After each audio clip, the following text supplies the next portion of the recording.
Eu coloquei para gravar aqui. Eu vou compartilhar com vocês, então, para a gente começar, é, o teste. Deixa eu ver onde que tá. Fala, tá todo mundo vendo aí, gente? Fala aí, dá um ok para mim, se estiver todo mundo vendo.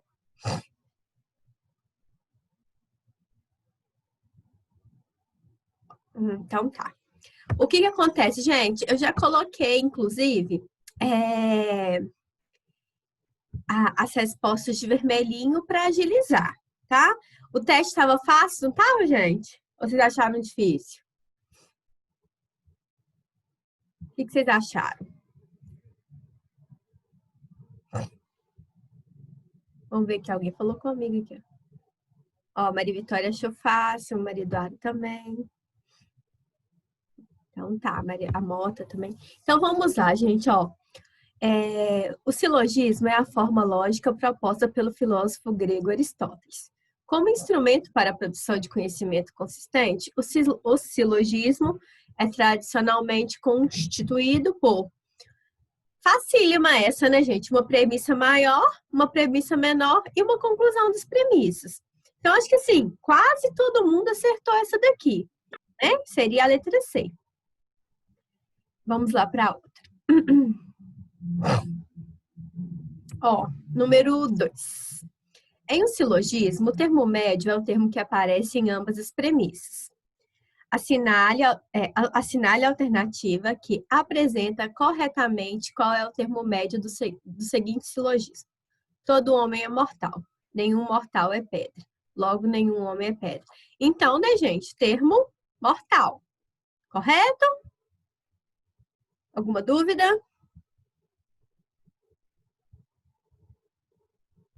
Essa daqui também não estava difícil, ó. É o termo que é mais utilizado, tá, gente? Nos exemplos de silogismo, é esse aqui. Então, é por isso que eu coloquei ele. Inclusive, na questão ficou faltando, né? Eu só coloquei assim, sobre o argumento acima, é correto afirmar que. Estava faltando a imagem, eu mandei lá no grupo. Todo homem é mortal, se Sócrates é homem, logo Sócrates é mortal. Então, esse argumento, ele é o quê? Um argumento válido, tá? Porque nós vimos várias e várias e várias vezes que ele é um argumento válido, que ele respeitou as regras do silogismo. E por fim, essa daqui eu tirei até da apostila, da correção, eu adaptei. Ó, as proposições são falsas, exceto porque todo comerciante é honesto? Não, gente, tem comerciante desonesto. O Brasil é um país de pessoas solidárias? Não, porque existem pessoas que não são solidárias. Todas as cidades são poluídas? Não, existem cidades que não são poluídas. E a certa aqui é a letra D. Os metais dilatam, que é verdadeiro. Ok?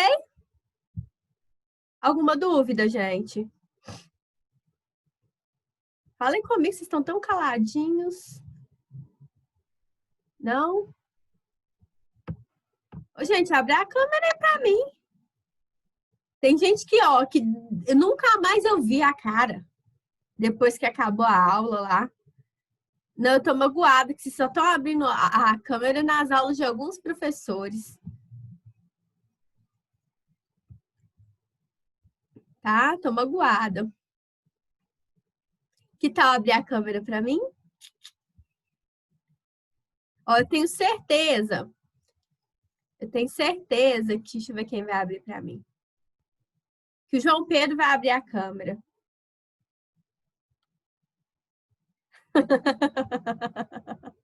Ah lá, o Heitor. Aí, gente, o Heitor. Heitor, você é 10, tá, Heitor?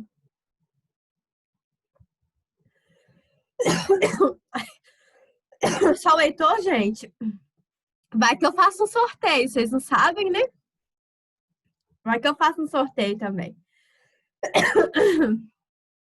Ai, vamos lá, gente, então. Agora, eu vou começar na página 8. Peguei minha apostila aí, por favor. Página 8. Deixa eu pegar meu Bernoulli aqui. Abram aí, por favor. Gente, estejam com com o marca-texto aí, tá? Uai, não aumentou aqui não, por que será? Aumentou. A gente vai falar agora sobre a teoria empirista. Vamos ver se vocês lembram. Vou perguntar, Maria Vitória. Abre o áudio aí, fazendo favor. Oi, Daiane. Aqui, deixa eu te perguntar um negócio. Você lembra mais ou menos o que os empiristas defendiam?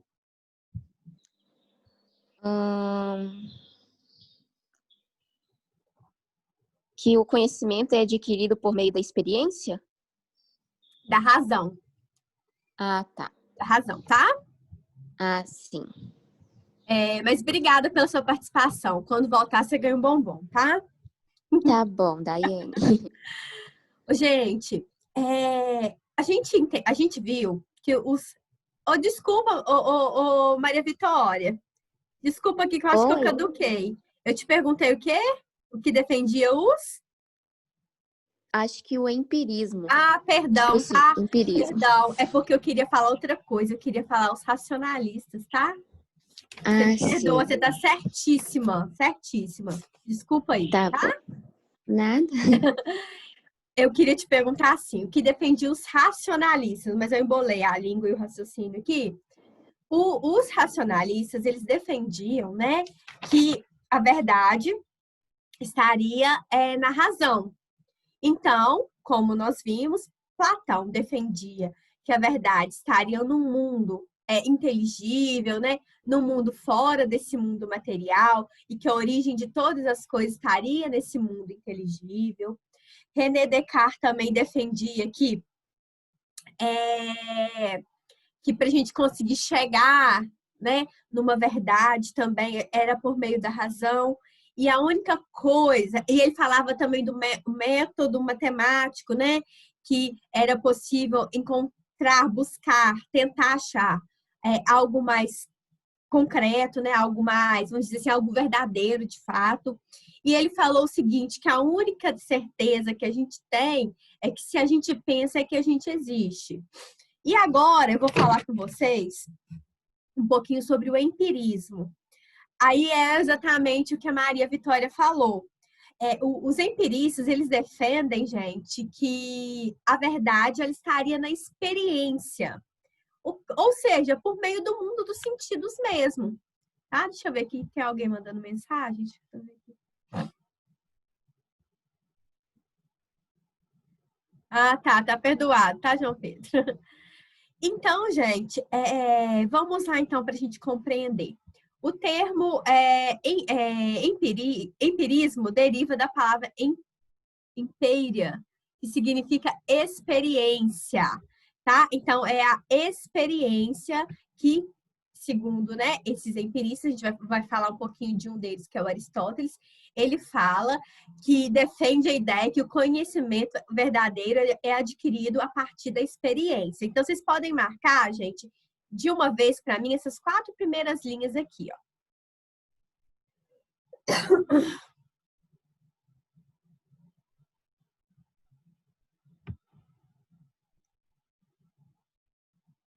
Ô, Ana Luísa, você pode ler para nós, fazendo um favor? Até racionalista?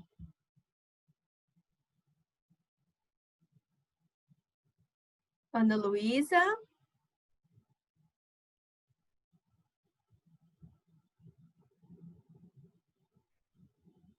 Há um ponto de participação, gente.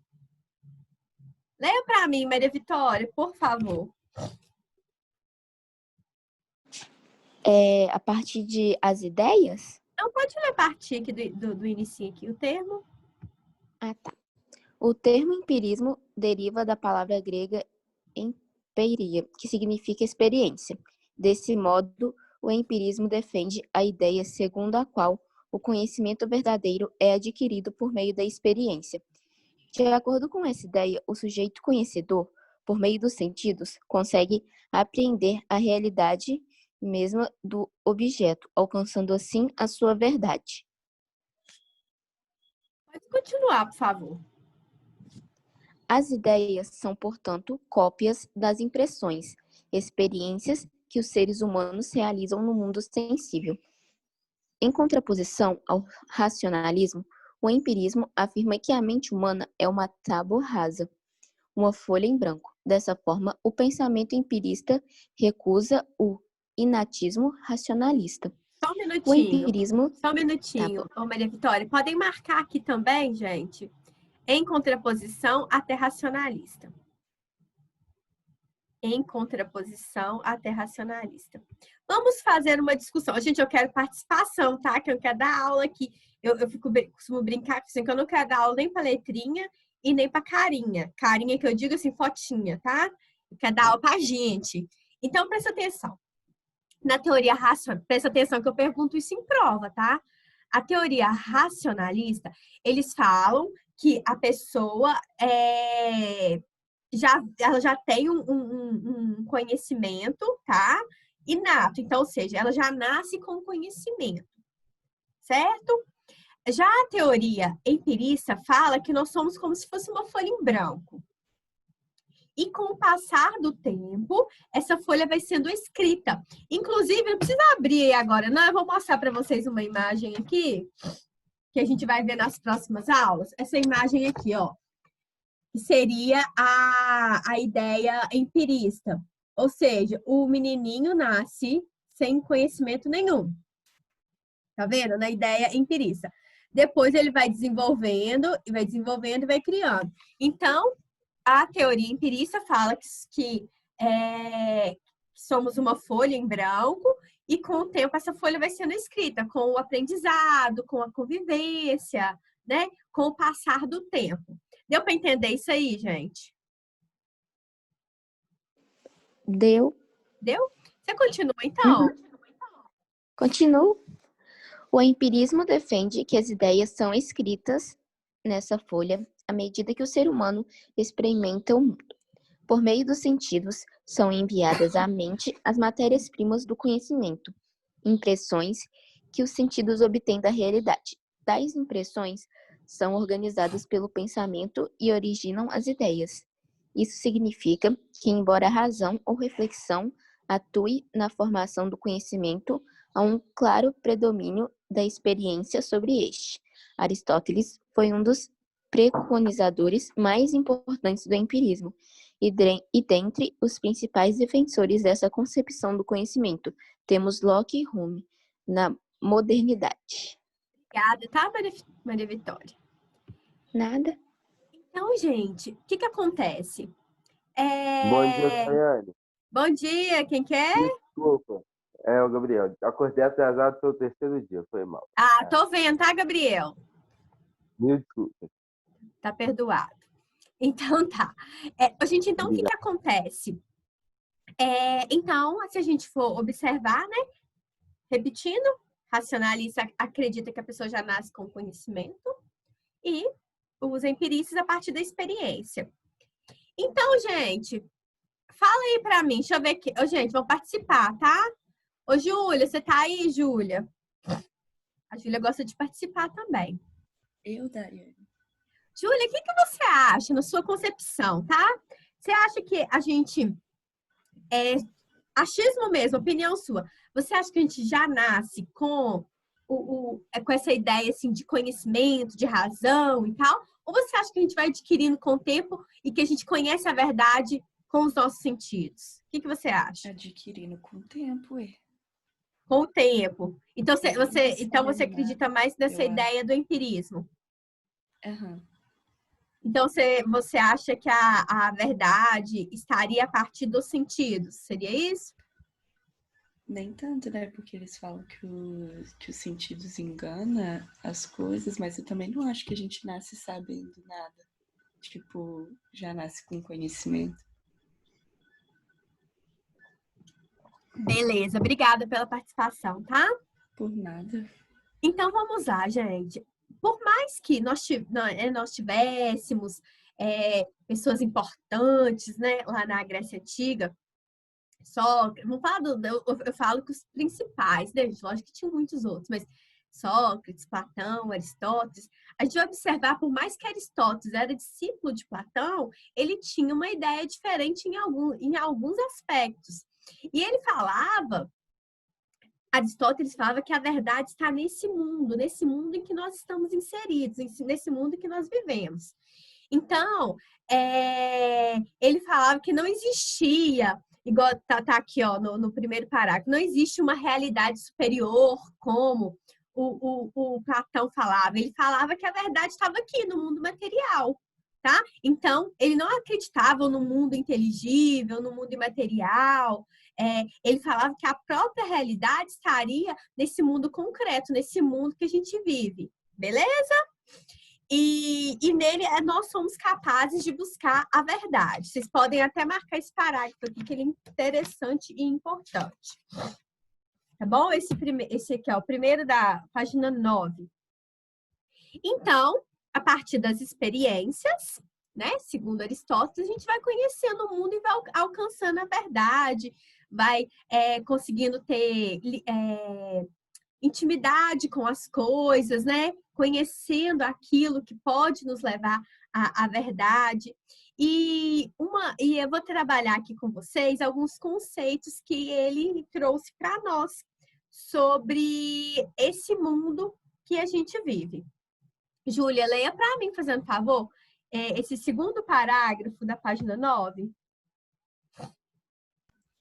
É a partir das experiências da realidade que os homens devem estabelecer deixa eu fechar aqui. Definições essenciais dos seres e atingir a ideia universal, que é o objetivo de toda a metafísica. Portanto, para alcançar a verdade, o sujeito conhecedor deve partir dos dados sensíveis, aquilo que cada sentido capta das coisas do mundo, que lhes mostram o particular e o concreto, para alcançar por um progresso de indução da experiência dos seres particulares para um conceito geral, as verdades universais ou essenciais dos seres. Gente, resumindo, para ficar mais fácil, então é a partir das experiências com esse mundo mesmo, tá? E continuando aqui, então, o ser humano, né, ele, para conhecer tudo que ele, né, para tentar conhecer a verdade, é a partir das experiências que temos aqui. E uma coisa interessante aqui também, gente, que existem alguns conceitos para a gente entender isso aí, ó. Acompanhe aqui comigo, ó. No entanto, como é possível conhecer a verdade ou a essência dos seres por meio das experiências? Segundo o filósofo, por meio da experiência, o homem deve definir conceitos desse ser. Tais conceitos são. Presta bastante atenção, que às vezes aqui no nosso material traz alguns conceitos mais difíceis, eu vou tentar simplificar, tá bom? Eu vou usar até um exemplo que tem no material do 6º ano. Quando a gente fala de substância e acidente, o que eu posso falar? Vamos pensar. E um outro professor também, professor Porfírio, de filosofia, ele usou esse exemplo também. Quando eu falo de substância, eu estou falando, por exemplo, de um ser. O ser humano. Presta bastante atenção que eu vou cobrar isso na prova, tá? O ser humano. O ser humano seria substância.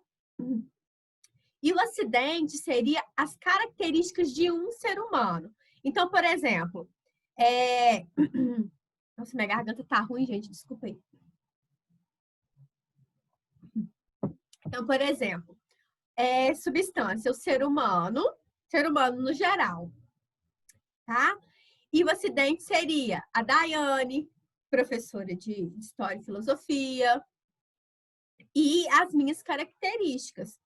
No material que eu tenho ali do 6º ano, fala que a substância poderia ser, por exemplo, um gato, né? O bichinho da espécie lá, dos felinos, né? Eu não sou boa não é que eu não sou boa, não. Eu era boa de biologia, tá? Mas muita coisa caiu no esquecimento aí. Mas o gato seria substância. Gato, tá?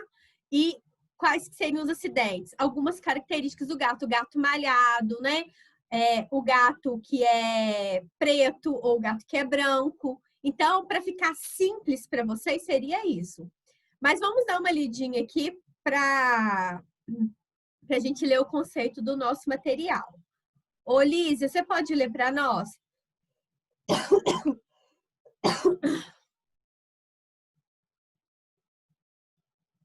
Gente, só a Maria Vitória e a Júlia que vai ganhar os 2 pontos de participação? Hein?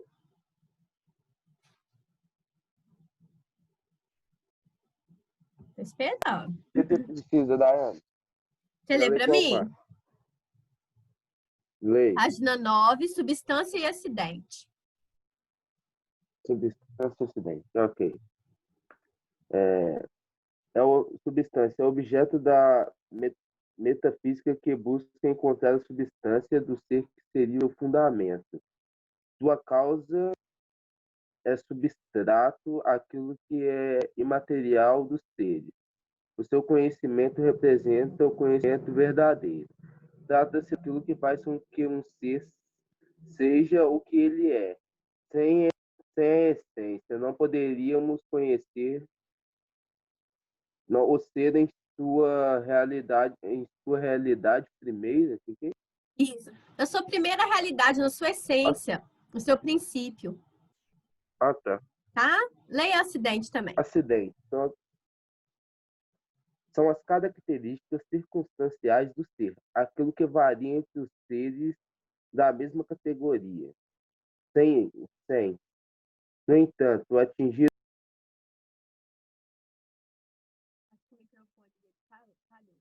Vai, ó, sem, no entanto, atingir ou modificar a sua essência, tá? Então, para ficar simples, então, a gente pode usar o termo assim, o que é essencial, tá? Então, por exemplo, os seres humanos, né? Nós temos características que são predominantes dos seres humanos e não são dos gatos, e não são dos cachorros, tá?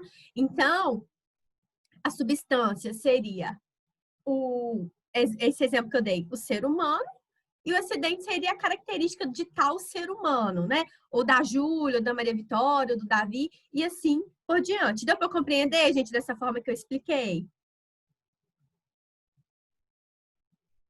Fala aí para mim. Deu, Daiane. Deu? Então tá. Uhum.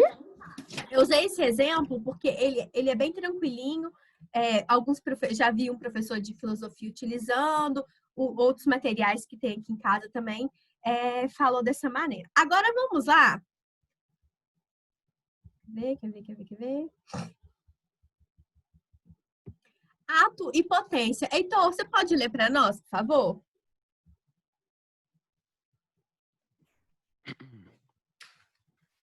Deixa eu trocar de página aqui. Página 10, tá? Ato e potência. Potência. Relaciona-se à matéria e à sua capacidade de assumir diversas formas. Por exemplo, a madeira é potência, pois pode receber diversas formas, de uma cadeira, de uma mesa, de um objeto artístico, etc. Ato é a atualização da forma na potência. O ato é oposto à potência, que é o ser na sua capacidade de desenvolver-se. Exemplo, a cadeira é o ato da madeira. Obrigada, tá, Heitor? Gente, antes de marcar o ato e a potência, desculpa que eu esqueci, pega o marca-texto e marca assim para mim, ó, substância e acidente, porque essas coisas são cobradas, vão ser cobradas no teste também, né? Semana que vem tem teste, daqui a pouco eu passo as páginas para vocês. Aí vocês podem marcar também potência e ato. Vai marcando aí que eu vou explicar para vocês, tá?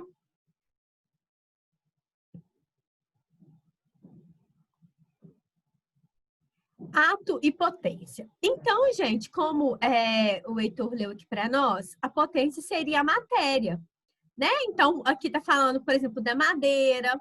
A gente pode falar também do ouro, né? São no caso, a matéria. E dentro do ato, essa matéria, ela pode se transformar em vários objetos. Por exemplo, a madeira pode se tornar uma cadeira, uma mesa, um lápis, um guarda-roupa, né, pode se tornar diversos objetos.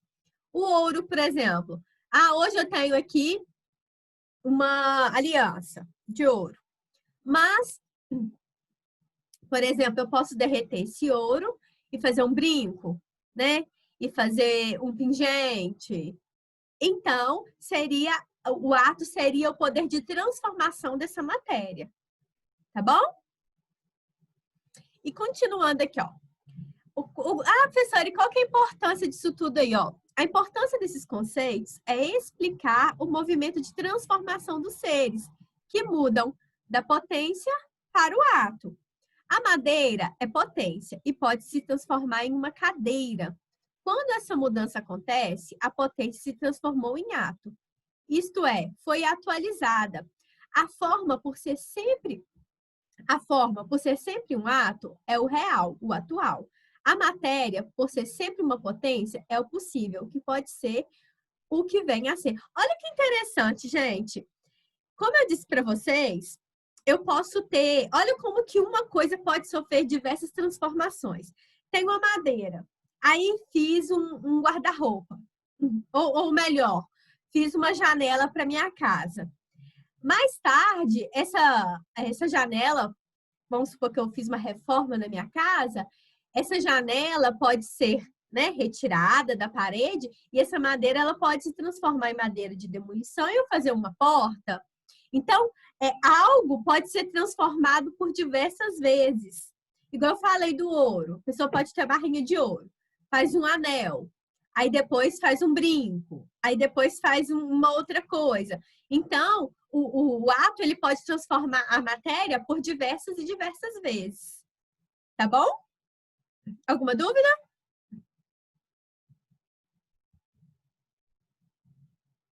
Uma dúvida, gente? Não, Daiane. Não tô com dúvida, não.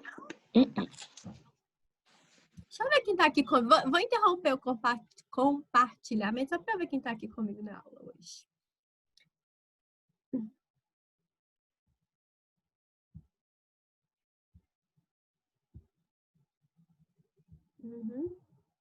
Só para eu ver quem vai ganhar os 2 pontos. O quê? Que 2 pontos? Agora apareceu a Margarida. Oi, Daiane, bom dia. Não, Amanda, sabe o que é? Oi? É só falar de ponto que aparece uns 10 aí. Tá vendo como é que é? Não, sabe o que é, Amanda? Que eu tô falando que eu tô magoada.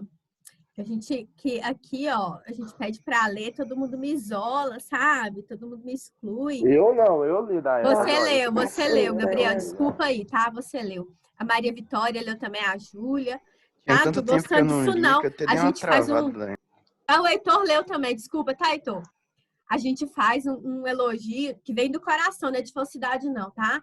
Semana passada fiz um elogio para vocês, né? E as pessoas ficam Quem aí. pensa. Não, a pessoa fica aí excluindo a gente, abandonando a gente. Cruz credo, não gosto disso, não. Doida pra aula presencial, doida pra brigar com vocês, vocês calar a boca. Não gosto disso, não. Vamos participar aí, pelo amor de Deus. Gente, vamos lá. Então, Amanda, já que vocês deu o ar da graça, Fala comigo. começa aí para nós, então, na página 10. Aham. A teoria das 4 causas. Isso é facinho, tá, gente? Também vai cair no teste. Leia para nós, por favor. Sendo a metafísica o estudo das causas primeiras, é preciso compreender quais são essas causas que Aristóteles se refere. Ou seja, para se alcançar o conhecimento verdadeiro dos seres, é necessário conhecer também as causas que os constituem. Só um minutinho. Causas material. Então, gente, para eu conhecer, então, né, a verdade dos seres, é necessário eu conhecer essas 4 causas, que são extremamente importantes. A gente vai ver que são fáceis, mas que se a gente for pensar, a gente vai analisar como que uma coisa tão simples que a gente tem aqui, uma cadeira, como que ela precisou ser pensada. Você já pensou nisso, Amanda? Eu já. Já? Tipo assim, Como que uma pode estar cadeira pensando. precisou ser pensada? Não sei nada a ver, mas hoje eu tava pensando que eu vi um meme, negócio de pão de alho. Eu fiquei assim, Fala cara, mais quem alto. inventou? Ontem eu tava pensando que eu vi um meme, negócio de pão de alho no churrasco. Mas quem inventou o pão de alho? Quem pensou em colocar o alho com a maionese pra fazer um pão de alho que fica gostoso? Que Melhor viagem. trem do mundo. Melhor que a carne. Né? Aí não, Eu acho. Nossa, quase que eu acho, tá? Quase que eu acho. Mas aqui, gente, agora sério. São umas coisas tão pequenas. Eu tava dando aula pro sexto ano, olha que curioso. E eu falei com eles que estão falando sobre os índios e tal, e falei da importância das vasilhas. Das vasilhas que os índios foram de argila, que eles foram criando e tal. Aí eu tava aqui em casa guardando um potinho de plástico, sabe? A Tupperware falsificada, que não é Tupperware. E o Flávio tava olhando aqui, assim, o que você tá olhando? Tipo assim, olha a importância desse potinho. Você tá rindo, Heitor? É sério. Porque imagina, gente. Não, gente, eu tô filosofando aqui, mas eu tô falando sério. Olha a importância dessa caneca linda que eu ganhei do Luciano Delaine, ó.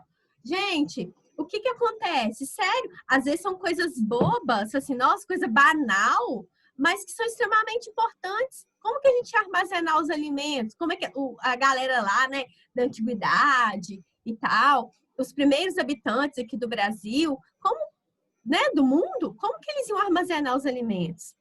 Então, para a gente conhecer a verdade dos seres, das coisas, dos objetos, é interessante a gente analisar essas 4 causas. Por isso que eu dei essa viajada toda aí, ó.